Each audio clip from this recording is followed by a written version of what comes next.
को पीछे छोड़ के हम आज जा रहे हैं पहाड़ों में, पहाड़ों की उंगली पकड़कर देवादिदेव महादेव की दर्शन करने। जैसे जैसे पहाड़ों की घुमावदार रास्ते से हम चलते गए, वैसे वैसे लगता गया हम अपने सपना सच होने की और करीब है। आज हम जा रहे हैं चोपता, जो कि हरिद्वार से 182 किलोमीटर दूरी पर है। यही पे है पंच केदार की तीसरी धाम Tungnath. Woke up late, missed the morning glaze, but the sunlight hits in so many ways. Grabbed my shades and hit the streets, no plan, chasing vibes like seashells in the sand. सड़कें मोड़ लेती गई और बीच रास्ते में ही दो पवित्र नदियों का अद्भुत संगम देखने को मिला। Radio hums a tune I can't name. Crooked smiles, crashing waves, no shame. Flip my phone, toss it in my Devprayag, bag. Panchprayag का अंतिम संगम, जहां भागीरथी और अलकनंदा मिलकर गंगा मैया की जन्म देती है। प्रकृति भी कितनी अद्भुत है। दो अलग अलग रंगों की पानी साथ साथ बह रहा है, पर एक दूसरे में घुल नहीं रहा। Every step a beat we can make. Life's a tune, sing it till we break. Concrete warm under my bare feet. Crowds moving like a heartbeat. Skipping stones in city streets. Devprayag से 65 kilometre दूरी पर था रुद्रप्रयाग, एक और संगम जहां अलकनंदा में मंदाकिनी नदी मिलती है। कहा जाता है यहीं पे नारद मुनि ने तपस्या की थी और महादेव को प्रसन्न किया था।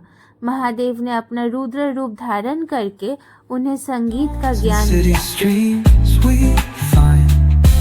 Let's write a new story, leave the old behind. Someone's cooking love in the air, I swear.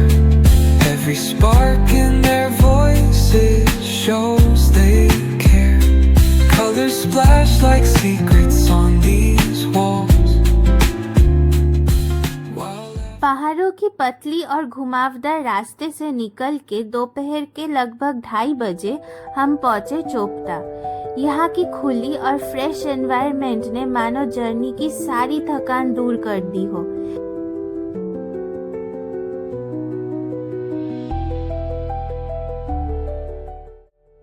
एक नई ऊर्जा के साथ हमने तय किया कि आज ही वर्ल्ड की सबसे ऊंची शिव मंदिर का दर्शन करेंगे। हाथ में ले लिया रेंट में मिलता हुआ लकड़ी का डंडा और 4 किलोमीटर का ट्रैक शुरू किया।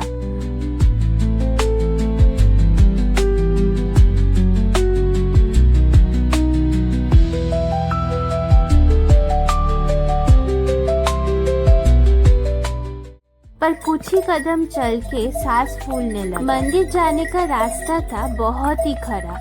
ऐसे तो शाम तक मंदिर तक पहुंचना नामुमकिन था। तब फैसला किया घोड़े लेंगे। घोड़े वाले ने बोला कि 3 घंटे में आना जाना हो जाएगा।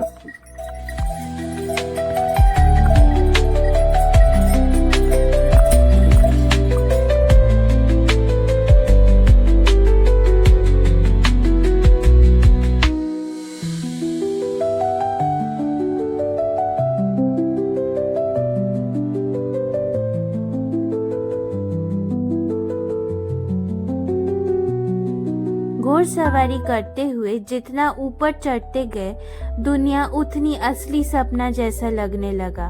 ठंडी हवा तेज तीर की तरह चीरती गई। रास्ता एकदम पतला और स्टीप।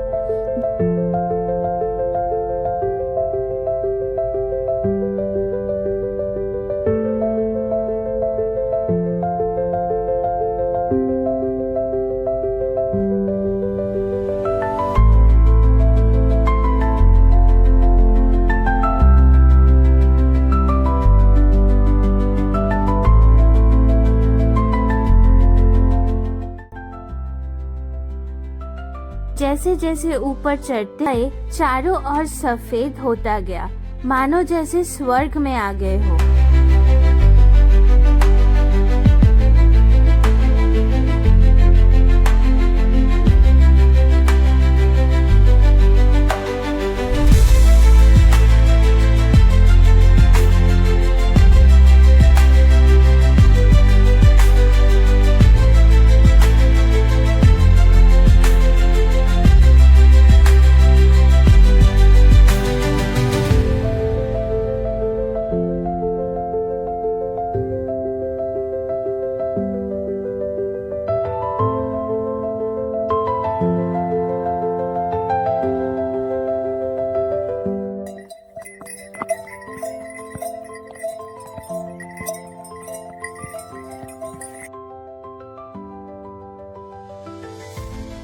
और फिर नजर आई पत्थरों में समाया हुआ, बादलों में छिपा तुंगनाथ। चारों तरफ सब कुछ सफेद, ऐसे लग रहा था कि हम धरती पे नहीं, स्वयं महादेव के आंगन में खड़े हो।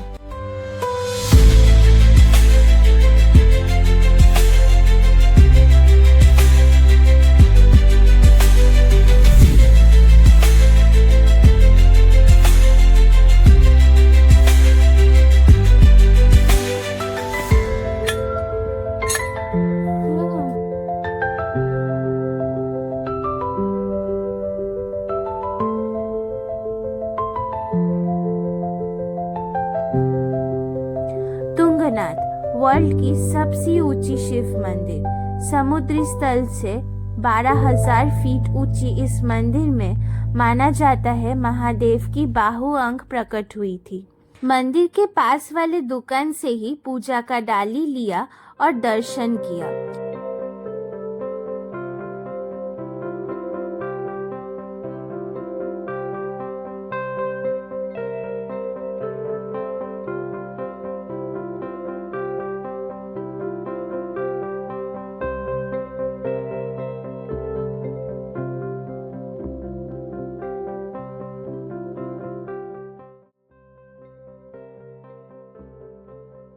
इस जगह की अद्भुत सौंदर्यता को एहसास करके नीचे उतर आए।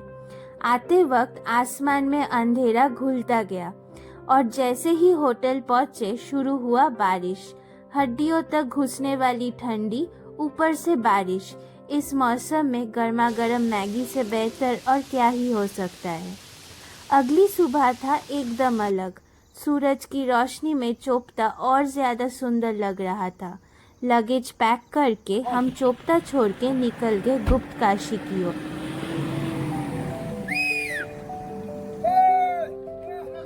रास्ते में आई ऊखीमठ मंदिर। ये वही मंदिर है जहाँ केदारनाथ जी साल की 6 महीने यानी दिवाली से लेकर अक्षय तृतीया तक ओमकारेश्वर के रूप में विराजमान होते हैं। पहाड़ों में और थोड़ा सफर करके पहुंचे गुप्त काशी में। गुप्त काशी में है विश्वनाथ जी की मंदिर। जब बाबा केदारनाथ वापस केदार घाटी जाते हैं तब इसी मंदिर में वे विश्राम करते हैं।